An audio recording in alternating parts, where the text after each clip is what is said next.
డిగ్గుగాడు ఫామ్లోకి వస్తే ఇలా ఉంటుంది ఫుడ్ విషయంలో. వాళ్ళకేమో చికెన్ 65 తింటుంది, ఏమొచ్చి ముందర కూర్చుంది. చూడండి ముద్దు ముద్దుగా ఎంత ముద్దుగా రెడీ అయిపోయిందో. ఇవ్వట్లేదంట వాళ్ళక్క. ఇంతవరకు కింద ఉండే, ఇప్పుడు పైకి జంప్ అయింది. డిగ్గు చూడండి ఎట్లా చూస్తుందో. ఎక్కడుంది చికెన్?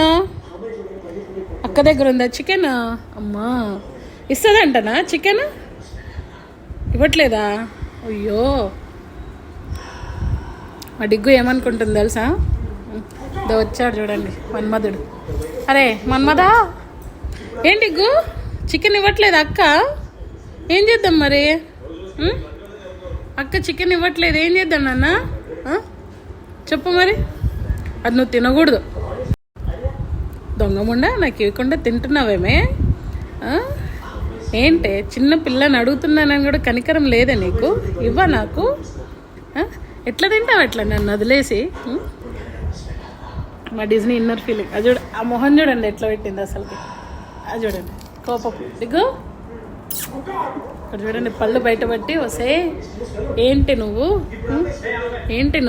నాకు ఇవ్వకుండా తింటున్నావు? నీకు కడుపు నొప్పిస్తుందిలే, నీకు కడుపులో అరగదులే. ఇస్తావా ఇవా నాకు అని చూడండి కట్టి పెట్టేసింది వాళ్ళ అక్కని.